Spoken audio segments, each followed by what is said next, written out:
Hi, my name is Helena Tran, and I chose the documentary project. The themes that I was focused on was the war on drugs / cartels, so like the push and pull of the drug market and opioids. I wanted to know how cartels did what they did, what strategies they used to, because it's illegal, right? So how they bypass laws, customs, borders, and and including for the US and other countries. So, which the documentaries I watched touched on trading in Mexico and in East Africa. The biggest drugs being traded right now is definitely opioids, heroin, fentanyl, or at least it's climbing up the ranks, is what I've learned. And very quickly, very dangerously. So I wanted to know how that has come about, sort of, and the future of that. The first documentary I watched was called The Devil's Oldest Trick on the docuseries Dope on Netflix. It had a very diverse cast that were very intimate with the business. I watched interviews from people on Miracle Mile, like paramedics and cops that try to stop it, as well as addicts who say, like, it's the worst thing that's ever happened to them, it's the best thing that's ever happened to them. It really puts like a human face to the crisis, and it's really sad, honestly. There's also the other side of it from the Sinaloa cartel in particular. It starts with a cook who gets paid like $2,000 a week or $2,000 like a shipment. It is just very clear how much money they make. Like, they make a lot of money. They also interview someone higher up in New York who specifically stated that he did not want to do an interview, which makes me really, but his boss like forced him, which makes me wonder how the documentary crews even know these people. Why don't the police know these people? Why are they arrested already? I don't know how that exactly works. For me, one of the most interesting interviews was with the border customs agent who explained what their process is in finding all the cars. There's so many cars that go through the border every day.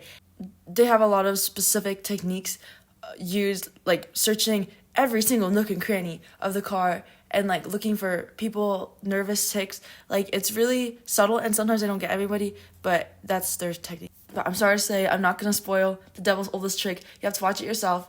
I recommend it. It's dramatic cinematography. There's some heavy music, and the camera shots are honestly pretty impressive. The next documentary I watched was called Heroin on the docu-series called The Business of Drugs on Netflix. It was focused on East Africa's transformation into one of the hugest heroin trafficking hubs. So apparently, since it was not a hub until quite recently, but since the immigration in Europe and the Syrian war in the Middle East, it's kind of become a huge, crazy point, which in history, like heroin, fentanyl, it's not in their history. Like, opium is deeply involved in China and America, like with the railroad workers and stuff. But now that it's being introduced in Africa so fast and on such a huge scale, a lot of interviewees explain like the havoc it's wreaked on their communities, the corruption that's happened in politics, the people that are forced into selling drugs because of the conditions in slums. And what was most shocking for me was an interview with a policeman who was like, oh yeah, that's all fake news, it's just propaganda, that's all fake. Like, Africa is fine, but they just installed like a hard crackdown on drugs, which I don't know how that's going to turn out. We have seen the effects of war on drugs. If you don't know about it, you'll hear about it soon. But yeah, so I don't know what the future of East Africa is going to look like. It doesn't sound like it's getting much better in terms of drug trafficking. So hopefully things in the future, decriminalization, and they did have an interview with a safe injection site manager. So things like that hopefully will make Africa better. Overall, I thought the editing was very effective. The host, former CIA agent Amaryllis Fox, was very kind and very open and understanding. I enjoyed how they had like a statistician, like someone involved in the UN, talking to it. So they had cool facts and figures. So yeah, overall I give it a rating 4.5. and I would recommend it. Moving on with the research portion of my project, I wanted to explore the history of drugs before and how that led to the opioid crisis of today. So, obviously, shock, we all know that there is some foul play, some racism going on, which I think is best exemplified by the fact that marijuana is a Schedule I drug, which means basically translates that it has a high potential for abuse. It's not used for any medicinal purposes, but this has been proven to be extremely false. Like, science literally says it's not addictive, at least not like physically. It can have psychological addiction, but not in the same way as nicotine, heroin, alcohol, but they're not scheduled as Scheduled I.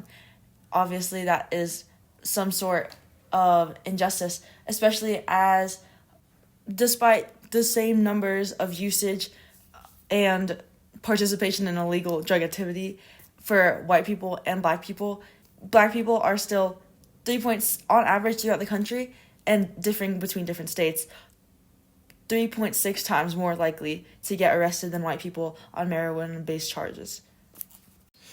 As a result of these unscientific drug laws and aggressive overpolicing in black communities, this equality has actually even worsened in most states in the last decade.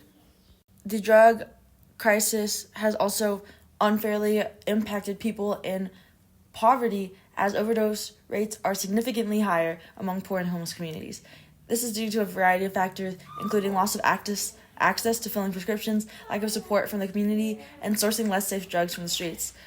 And one of the biggest killers of all is the stigma around addiction, which segues into the portion of my research on solutions. It's been found that an addicted person's brain will literally have less dopamine receptors, which is directly connected to motivation. So to tell someone to just quit is literally scientifically impossible, which leads to new solutions. I think all signs have been pointing towards addiction is a disease. It should be treated as such, in the way that people are not shamed to have a disease that they can't control, and that they are allowed to get help in a safe way. One of the most shocking things for me to learn was that abstinence programs that traditionally work for alcohol addiction don't work for treating opioid addiction, with a failure rate of 80 to 90%.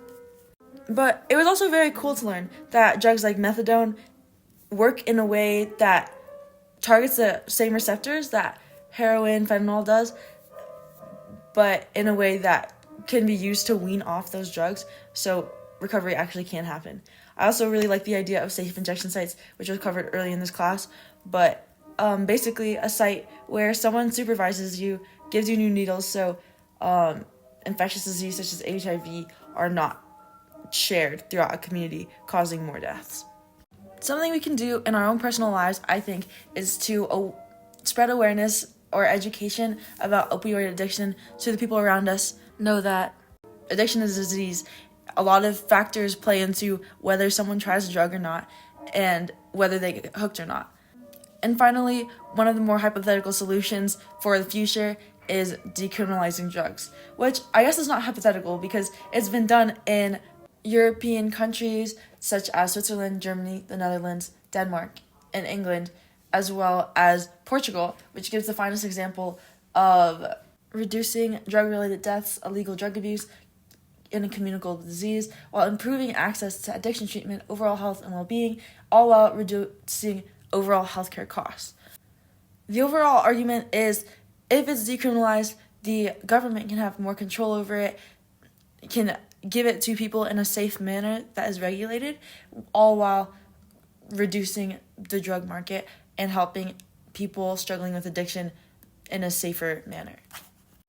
So that was my project. Thank you for listening. I am sorry if I talked your ear off. I enjoyed this project, and I hope you learned something interesting.